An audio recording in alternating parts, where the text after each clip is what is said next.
Hey Disney fans, looking for the latest Disney news? And interviews with some of Disney's biggest stars? Have we got the podcast for you? Welcome to D23 Inside Disney. I'm Sherry from Oh My Disney. I'm Tony from Good Morning America. And I'm Jeffrey from D23. And together, we're taking you Inside Disney. Hello, my friends. Hello. Hi. Hello. Hello. How's everybody? I'm so excited because, well, this past week was a huge week for the three of us because Yep. we got to hang out and shoot a little special something that's going to be coming soon. I got to meet Tony in real life for the first time. Very exciting. Listeners, he's a real person. He's not just a voice.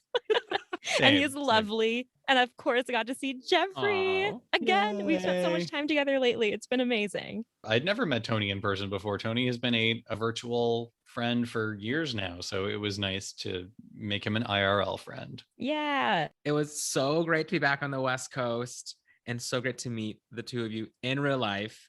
Jeffrey, I Yeah. cannot believe that we haven't all been together before between the know. D23s and the GMAs of it all, but it's so fun to see everyone this week. Yes. Sherry, what else have you been up to other than your fabulous bachelorette party? Well, on Sundays this summer, I'm starting to teach a little kids dance class. And I mean like little kids, 3-year-olds. They can barely walk, and I'm Aw. teaching them ballet and hip hop. Oh my goodness.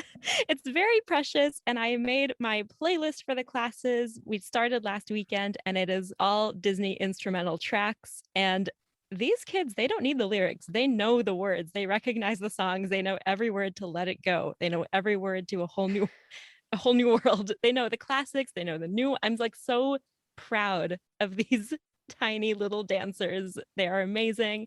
I hope to choreograph a dance with them to one of my favorite Disney songs. We'll see how it goes.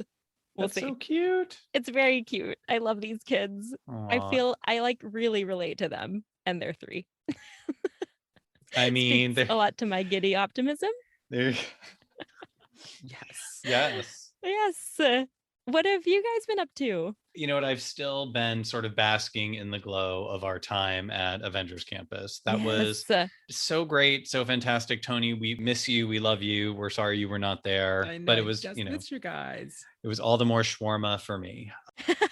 Like every day, I'm like, oh, I just want that chicken sandwich again. So good.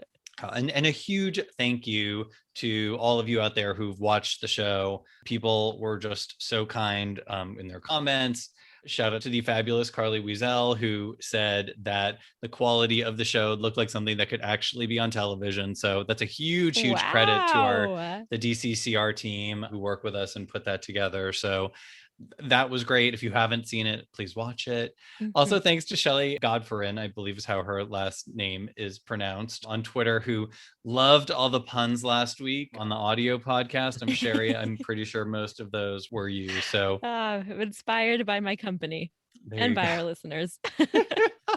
And I got to see Luca in Yay! advance of an upcoming guest who we have coming on the show. And Mm. Sherry, you're right. It's all that and a bucket of tears and Mhm. a box of laughs and a A crate cone of of joy gelato. and a cone of gelato. Yes. Ooh, yes. Tony, what about you? Other than Well, enjoying our left coastness? Enjoying the left coastness, enjoying this sun. But keeping to the theme of sneak peeks, I got to see the full second season of Love, Victor, just in time for Pride Cool. Month, of course. Michael Cimino is the star of the show. It's so sweet, you guys. Season 1 left us on a cliffhanger, and season 2 is chaotically awesome. So that's why I'm describing it. Ooh, I can't love wait. that description. And of course, my new favorite Marvel series, Loki. Woo. Hello. So good. I have a Mm. lot of questions. Can't really say much right now, obviously. No spoilers, no spoilers. And what a great way to tee up the one and only Loki himself, Tom Hiddleston, joining us later in the Yay. show. Could listen to him talk all day. He is such a great guest. So exciting to see the new series come to life. And you don't want to miss the interview. Obviously he talks about Loki, he talks about secrets, and he talks about Miss Piggy. So Mhm. do not want to miss that. But we got a lot of news, so let's get up to that first. Tony, how about you? First up, in a GMA exclusive reveal this week, the first trailer for the new 20th Century Studios film, Ron's Gone Wrong was released. Did you get a chance to see this trailer? Yes. So cute. It looks so cute. If you miss it, it is on the YouTube, but it's an animated comedy which stars Zach Galifianakis, Jack Dylan Grazer, Olivia Colman, Ed Helms, and Justice Smith. It's a touching and hilarious look at the budding friendship between a middle school boy and his faulty robot, Ron, a new walking, talking, digitally connected device, which is supposed to be his, quote, best friend out of the box. Ron's Gone Wrong is set to open in theaters worldwide on October 22nd. It looks super fun. And, October is basically tomorrow. So looking forward to this one. Oh, ain't that the truth? The holidays are here. Stop. It does look super, super cute. Well, coming a little bit sooner on July 16th, Behind the Attraction will premiere on Disney Plus. Yay. We talked about the show before. It's actually executive produced by Dwayne Johnson, narrated by Paget Brewster. So the 10-part series goes behind the scenes on the making of some of your favorite attractions at Disney parks around the world. I was very, very lucky to be a part of the creation process of the show. I was reviewing episodes, I feel like 17 years ago at this point. What? But that is so cool. And you've kept this from us? I guess I have. I didn't really think. Wow. Guess so. It's really fun. It's obviously we all loved the Imagineering story. This gives you a little bit of a deeper dive into some of the specific attractions and even some of the lands that were created. Things like Jungle Cruise, Haunted Mansion, the Twilight Zone, Tower of Terror, and its transformation to Guardians of the Galaxy Mission Breakout, Hall of Presidents, Space Mountain. The Disneyland Hotel one was fascinating to me. So I think that that's going to be a huge fan favorite. Plus, some of our favorite pod guests are making appearances on the show, like Imagineering President Bob Weiss, Cool. Imagineer Scott Trowbridge, and the fabulous and now retired Imagineer Joe Rohde. So lots and lots of cool stuff on all the attractions, or on many of the attractions, on Behind the Attraction coming to Disney Plus. Ooh, I can't wait for that. Okay, well, if you like me, like eating, if you like traveling, Well, if I like you. Yes. Oh, yes. If you like me, then I've got great news for you. EPCOT International Food and Wine Festival, presented by Corksicle, begins July 15th. Yes. Woohoo! Yay! Jeffrey, I expect you to be there July 15th, per usual. I mean, I'm going to be there July 13th just to prepare myself. Yes. Well, it runs through November 20th. There will be a full menu of new flavors and sips, along with live entertainment, family activities, and more. Some fan favorite dishes at the global marketplaces will be from Hawaii, Australia, Germany, Canada, Greece, and there will be new global marketplace concepts coming to Morocco, the American Adventure, and throughout the park in July. And there'll be even more marketplaces opening in the fall. So Jeffrey, you might want to just book a trip July 13th through November 20th, maybe 21st. So you have a full day of eating on the 20th. I know. I don't know what I'm going to do. Guys, we're just moving my remote offices to EPCOT. I think that's what we have to do. And some other Walt Disney World Resort news. The Fabulous Parks blog and our friends there revealed a few more details about the Disney After Hours Boo Bash, which kicks off August 10th and runs through Halloween, your favorite holiday, only because it leads to Thanksgiving, which then leads to Christmas. Yes. And it's going to be from 9 to midnight, and some nights it runs a little bit later. But there's going to be fun cavalcades, and I'm now a cavalcade connoisseur, having experienced them on all my trips now to Walt Disney World. They're so fun. They give you these great opportunities to see these characters in these sort of like bite-sized bits. Great character appearances, including Miss Carlotta at the Haunted Mansion. Ooh. And the Cadaver Dans. I just love them. Lots of other fun things, including Sherry, some very special treats like the apple ginger dale. Wow. And a foolish mortal funnel cake. So all sorts of fun stuff like that. Obviously. You can visit our friends at the Parks blog to get more information.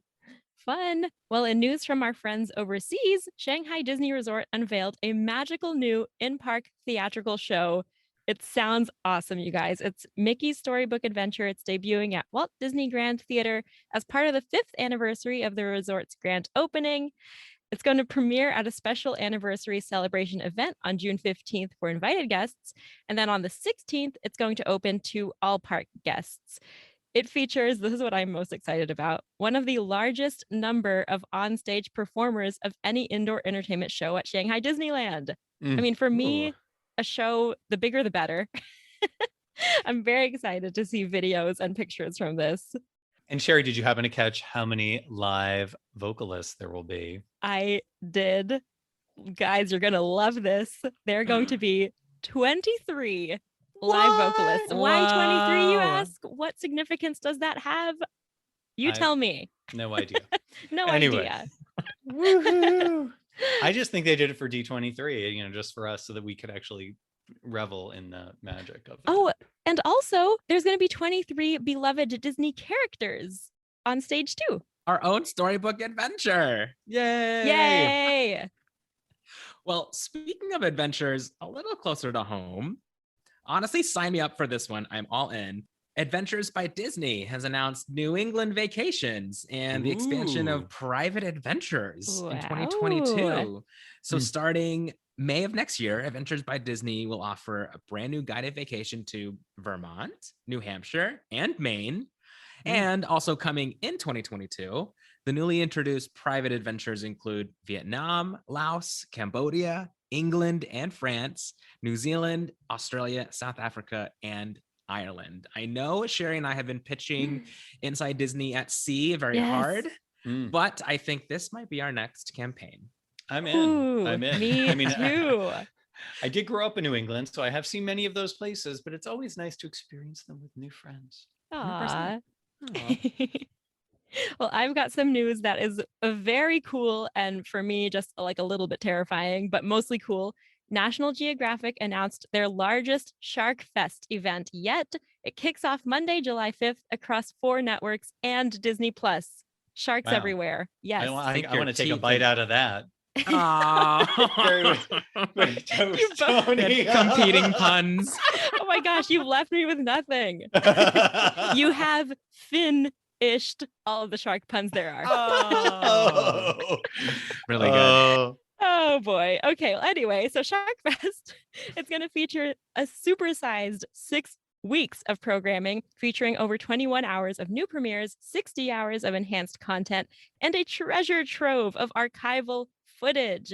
It'll be on National Geographic, Nat Geo Wild, Nat Geo Mundo, and for the first time, Disney Plus is going to stream the content for fans all over again beginning July 9th.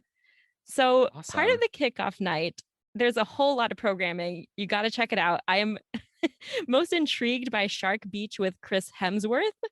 This is a 1-hour special. Yes, we'll watch. Tuning in. And he's on a mission to discover how we can live more harmoniously with sharks after an increase in local shark attacks along the coast of Australia. So he's actually going to take a shark dive with a conservationist to experience firsthand the awe and the beauty of nurse sharks. Sounds cool and terrifying, as I mentioned earlier. So check that out. There's a ton of programming that'll be happening throughout SharkFest, and it will all end with a finale on Disney Plus called Playing with Sharks. Do not try that at home. And if you want to learn more about Shark Beach with Chris Hemsworth, Jeffrey, you've got a little something special for us in Disney 23 magazine. Tell us all about it. I did happen to interview the fabulous Chris Hemsworth all about it, and I learned a lot. I learned a lot about Chris Hemsworth and sharks. Wow. And beaches and fests. I bet you and Chris go way back, per usual. If and when we get to interview him, you will already know him. So we'll have that connection. There you go. We're besties now. Exactly. Well, I have some Helen Mirren news for you guys. Dame Helen Mirren, I should say. Thank you. She's going to be narrating the ABC non-scripted wildlife comedy When Nature Calls, which looks at the funny things that animals get up to in the wild, such as surprising sounds that come out of the mouths of majestic beasts, teeny tiny frogs, and beatboxing badgers. Super fun. That's actually my nickname. I'm Teeny Tiny Frogs. And I'll just take Majestic Beast while we're at it. So. There we go. Oh my gosh. A new trio. When Nature Calls, narrated by Dame Helen Mirren, premieres Thursday, June 24th on ABC. Well, coming a little bit sooner, you know what we have? Tell us, tell us. We have 5 fantastic things to watch this weekend, courtesy of our friends at D23, the official Disney fan club. For complete details, please visit d23.com. Jeffrey, first up is The Happiest Millionaire, which on Friday, June 11th, will be new to the Disney Plus library. I mean, it is such a lovely, lovely movie. Disney legend Fred McMurray. It's got all the feels, it's got all the magic, and it's on Disney Plus. Also on Disney Plus, it's the season 2 premiere of Zenimation on Friday. So get ready to chill, unplug, relax, and refresh your senses with the soundscapes of this tribute to the visual and sound artists who have created Disney Animation's legacy of films. Sounds great for a chill weekend. I'm in. Perhaps a little less chill because I've seen the show. Season 2 on Saturday of The Owl House kicks off on Disney Channel. My niece loves this. I mean, it's on Disney Channel, so it's like the box is already checked for Dylan to love that. But there you go. You've got little ones, 10 a.m. Eastern on Disney Channel, Owl House Season 2. And on an ABC, June 13th at 9 p.m., a new episode of The Chase premieres. The fast-paced quiz show also features Jeopardy, the greatest of all times, James Holzhauer, Ken Jennings, and Brad Rutter as chasers. And my gal pal, Sarah Haynes from The View, is returning as host. Sweet. Well, also on Sunday the 13th at 10 p.m. and then at 10:30 will be 2 episodes of Breaking Bobby Bones on National Geographic. So I love Bobby Bones. I think he's great on American Idol. And this show, it's surprising because you just get to see such a different side of him. So enjoy. On to our guest. For Disney, he was a young Captain Hook in The Pirate Fairy and the Great Escapo in Muppets Most Wanted, but we all know and love him as the deviously delightful God of Mischief in the Marvel Cinematic Universe. And now that charismatic character has his own series on Disney Plus, appropriately named after him, Loki. Please welcome to the show the incredible Tom Hiddleston.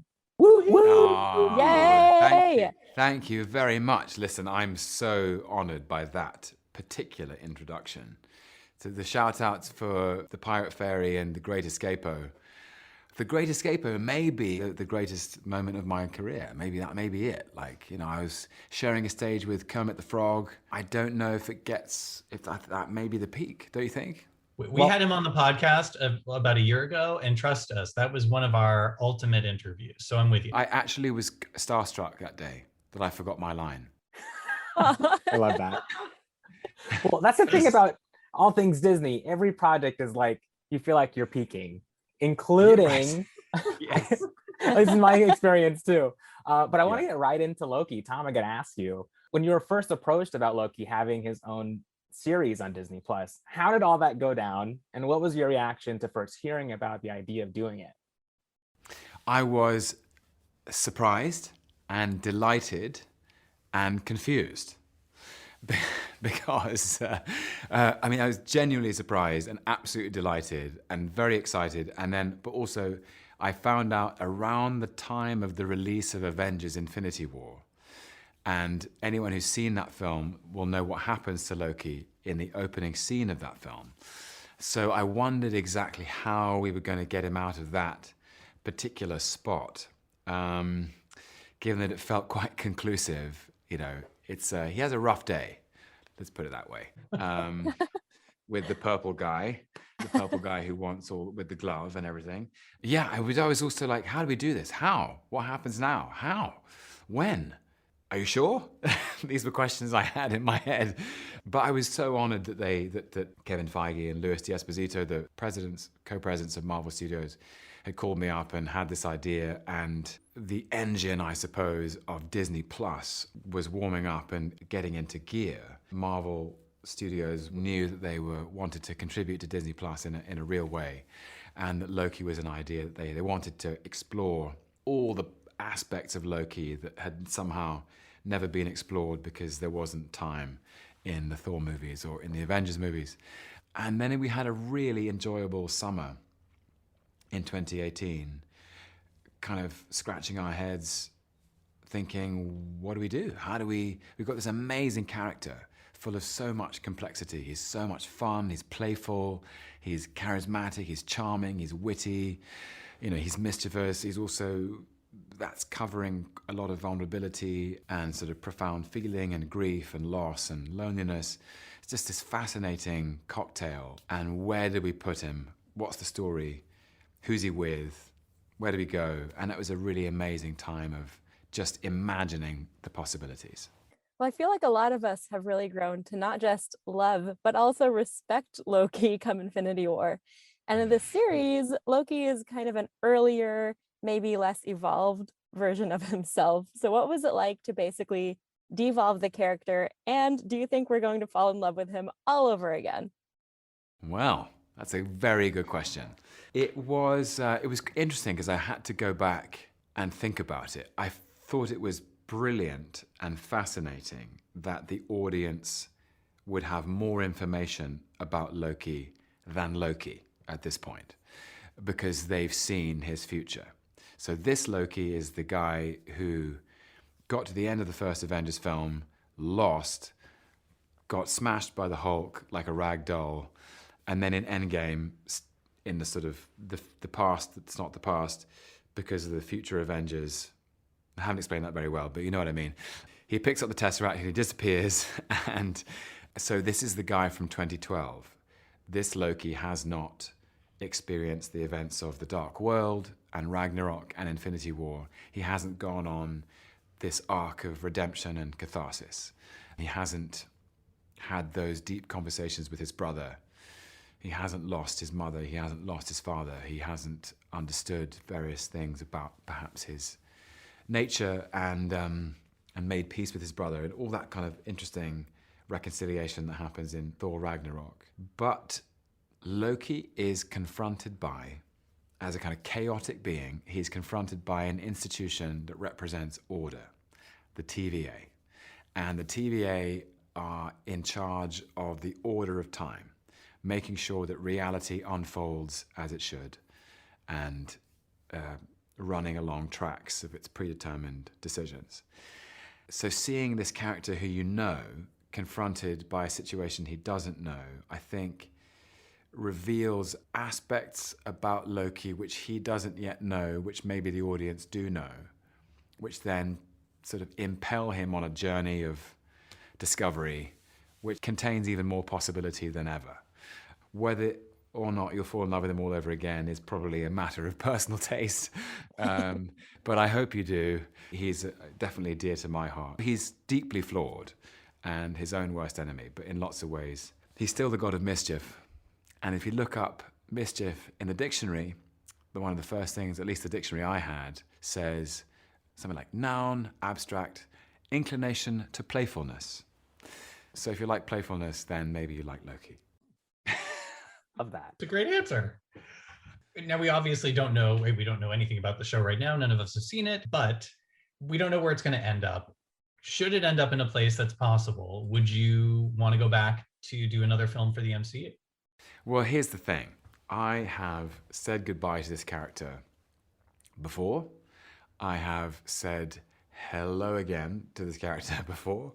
And then I said goodbye again and hello again and so on and so forth. So it's one of those things where I have decided to surrender any kind of idea that I may or may not be continuing, because I really thought after Infinity War, that was it.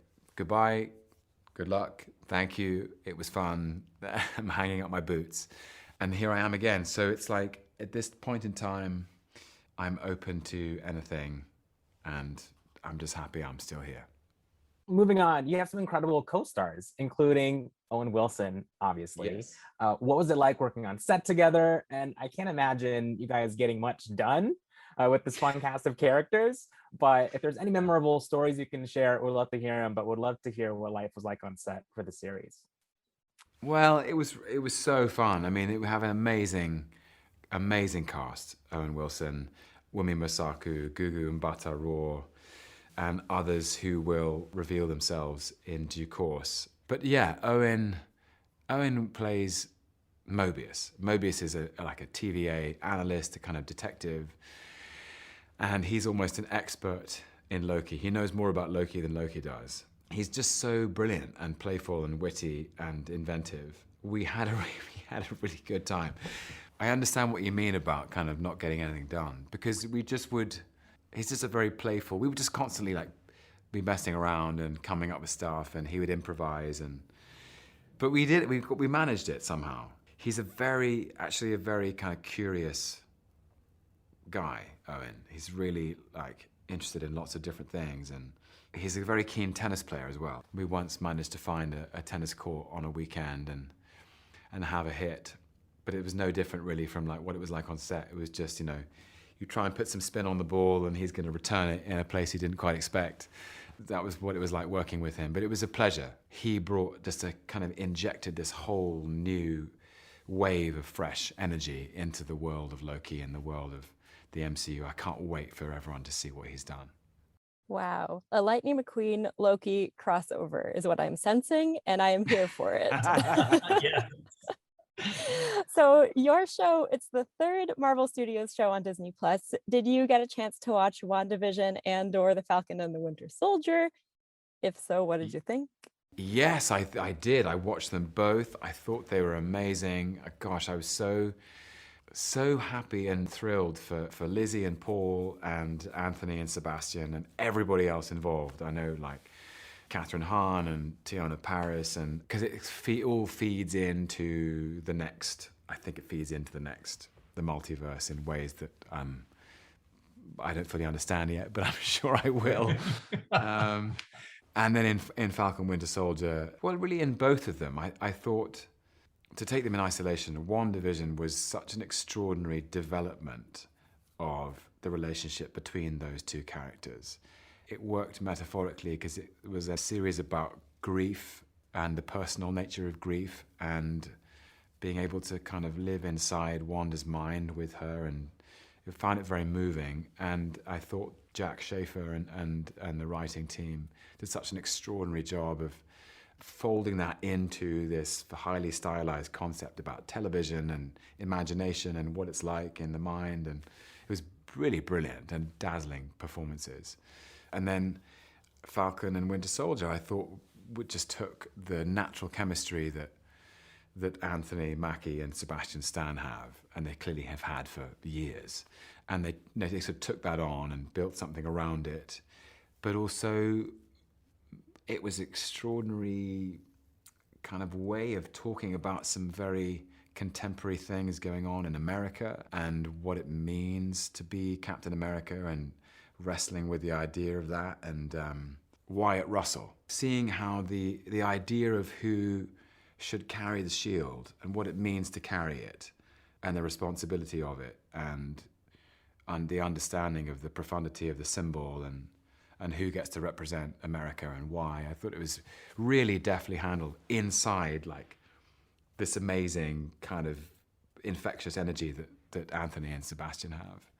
So yeah, congratulations to everyone on their work. It's quite something to follow those two shows, I'm going to be honest.